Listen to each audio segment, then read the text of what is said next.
श्री शिवाय नमस्तुभ्यम। हर हर महादेव। देखिए आज की वीडियो बहुत ही खास होने वाली है क्योंकि 9 अगस्त को है पंचमी तिथि और यह पंचमी तिथि बहुत ही खास तिथि होने वाली है क्योंकि इस दिन है नाग पंचमी।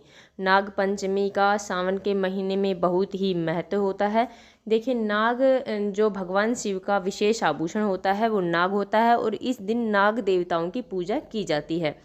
तो देखिए अगर नाग पंचमी के दिन आप कुछ उपाय करते हैं तो इससे भगवान शिव भी अत्यधिक प्रसन्न होते हैं और आपकी सभी मनोकामनाएं शीघ्र पूरी हो जाती हैं। पूज्य गुरु जी की कथा सुनकर समझकर समझाने का पूरा प्रयास करूंगी, इसलिए वीडियो को अंत तक जरूर देखना। और अगर आप भगवान शिव के अनंत भक्त हैं और उनकी कृपा पाना चाहते हैं तो चैनल को सब्सक्राइब जरूर करना। चलिए चलते हैं हम पहले उपाय की ओर। पहला उपाय पंचमी तिथि के दिन करने के बहुत ही लाभ हैं, बहुत ही फायदे हैं। देखिए इस दिन अगर हम कुछ उपाय करते हैं तो इससे हमारे जीवन में धन की कभी भी कोई कमी नहीं रहेगी। देखिए पंचमी तिथि है, शुक्रवार का दिन है, इस दिन आप ये उपाय जरूर करें। देखिए करना क्या, हमें लेना है एक गुड़ का टुकड़ा।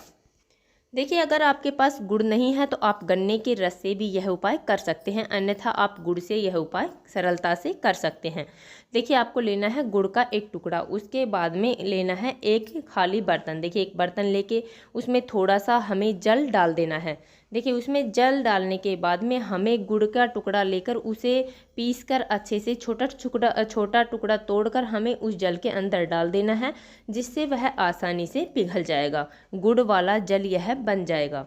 इस प्रकार करने के बाद में हमें जाना है अपने घर के तुलसी जी के यहाँ पर। देखिए यह उपाय आप सूर्यास्त से पहले पहले ही कर सकते हैं।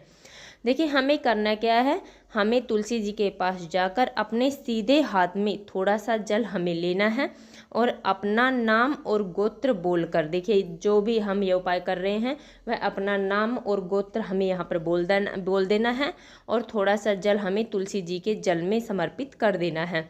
देखिए इस प्रकार करके थोड़ा थोड़ा करके हमें 7 बार यह उपाय करना है। देखिए 7 बार हमें एक थोड़ा सा जल लेना है और हमें तुलसी जी के जड़ में समर्पित कर देना है।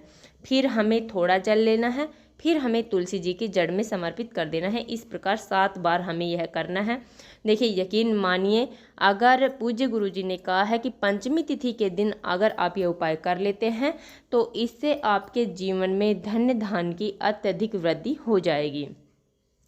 देखिए ये हो गया पहला उपाय। अब चलिए चलते हम दूसरे उपाय की ओर। दूसरा जो उपाय है, अगर नाग पंचमी के दिन हम कर लेते हैं तो इससे हमारे जीवन के सभी संकट समाप्त हो जाएंगे। देखिए हमें करना क्या है, हमें लेनी है मात्र एक काली मिर्च और 2 लोटे जल। देखिए जल हमें एक में स्टील के बर्तन में ले लेना है, उसमें थोड़ा सा कच्चा दूध हमें मिला लेना है। दूसरा जल हमें तांबे के बर्तन में ले लेना है। इसके बाद में हमें लेनी है थोड़ा सा पीला चंदन और लेना है एक बेलपत्र। देखिए बेलपत्र वो कहीं से खंडित बेलपत्र नहीं होनी चाहिए, कटी फटी बेलपत्र हमें नहीं लेनी है। देखिए इसके बाद में हमारे पास जो एक काली मिर्च है उसे पीसकर हमें जो दूध वाला जल हमने लिया है उस दूध वाले जल के अंदर हमें डाल देना है। अच्छे से सिलपट्टे से पीस लेना है या आप हाथ से इसे तोड़कर भी डाल सकते हैं।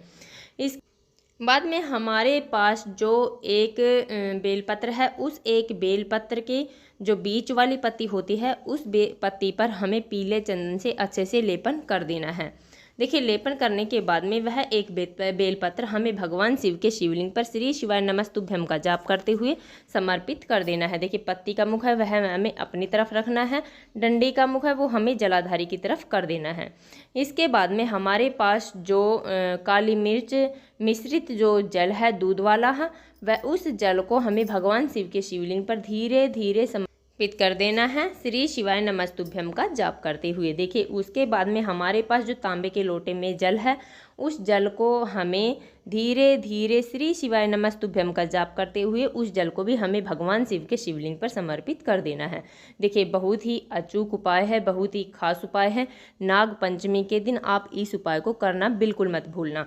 देखिए चलिए चलते हम तीसरे उपाय की ओर। तीसरा जो उपाय है वह भी बहुत ही खास उपाय है, बहुत ही अचूक उपाय है धन धान्य में वृद्धि के लिए। अगर शुक्रवार के दिन नाग पंचमी के दिन आप इस उपाय को कर लेते हैं, कनेर के पुष्प वाले उपाय उपाय को, तो आपके जीवन में कभी भी किसी चीज़ की कोई कमी नहीं रहेगी।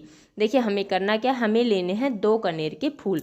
देखिए कनेर के फूल हैं वो हमें पीली कनेर के फूल ही ले लेने हैं।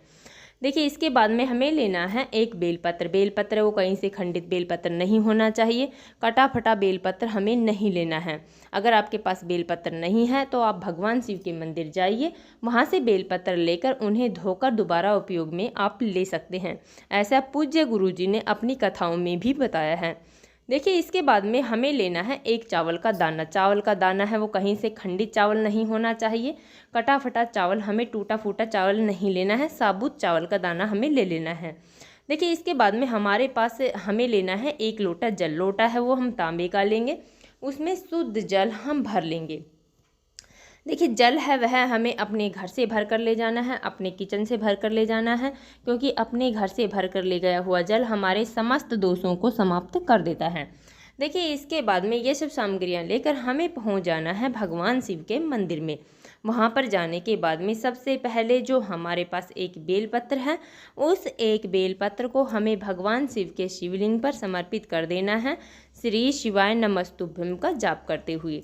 देखिए हमें उसके बाद में हमारे पास जो एक चावल का दाना है उसे अपने सीधे हाथ में लेना है और अपनी मनोकामना बोलते हुए, देखिए आपकी जो भी मनोकामना, जो भी इच्छा है, नौकरी से लेकर धन से लेकर व्यापार से लेकर जो भी आपकी इच्छा है वो हमें बोल देनी है, और वह एक चावल का दाना हमें बेलपत्र के ऊपर ही समर्पित कर देना है। देखिए इसके बाद में हमारे पास जो 2 कनेर के फूल हैं उनमें से एक कनेर का पुष्प हमें ले लेना है और उसे माता अशोक सुंदरी वाले स्थान पर, देखिए अगर आपको माता अशोक सुंदरी का स्थान पता नहीं है तो जलाधारी के बीच में जो मोटी सी लाइन होती है वह माता अशोक सुंदरी का स्थान होता है। वहाँ पर हमें एक फूल समर्पित कर देना है, डंडी का मुख हमें जलाधारी की तरफ करना है। उसके बाद में दूसरा कनेर का फूल हमें लेना है और उसे भगवान शिव के शिवलिंग पर समर्पित कर देना है, जहाँ पर हमने बेलपत्र और चावल समर्पित किए हैं।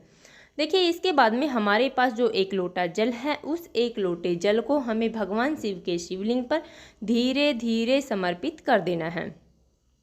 देखिए जल हमें इतने धीरे समर्पित करना है ताकि हमारे मुख से कम 11 बार श्री शिवाय नमस्तुभ्यम का नाम निकल सके। देखिए इस प्रकार यह हमें सुंदर सा प्यारा सा उपाय कर लेना है। इसके बाद में हमें थोड़ा सा जल वहाँ से झेल लेना है और जल झेल कर हमें अपने घर ले आना है और उसे अपने पूरे घर में छींट देना है। देखिए यह बहुत ही प्यारा उपाय है, बहुत ही छोटा सा उपाय है। अगर श्रावण के महीने में यह कनेर के पुष्प वाला उपाय आप कर लेते हैं तो आपके जीवन से सभी संकट, सभी कठिनाइयाँ, सभी समस्याएं समाप्त हो जाती हैं और भगवान भोलेनाथ की कृपा आप पर हमेशा बनी रहती है। तो देखिए हमने अपनी वीडियो में 3 महा उपाय आपको बताए हैं जो आपको नाग पंचमी के दिन पंचमी तिथि पर आपको कर लेने हैं। देखिए आप जो भी उपाय आपको अच्छा लगे, सरल लगे, वो आप इनमें से कर सकते हैं। तो देखिए हमने अपनी तरफ से समझाने की पूरी कोशिश की है। उम्मीद है आपको वीडियो समझ में आ गया होगा। अगर वीडियो अच्छी लगी तो लाइक करें, और अगर आप चैनल पर नए हैं और अभी तक आपने चैनल सब्सक्राइब नहीं किया है तो ऐसे ही छोटे छोटे उपायों को देखने के लिए प्लीज़ हमारे चैनल को सब्सक्राइब जरूर करें। श्री शिवाय नमस्तुभ्यम। हर हर महादेव।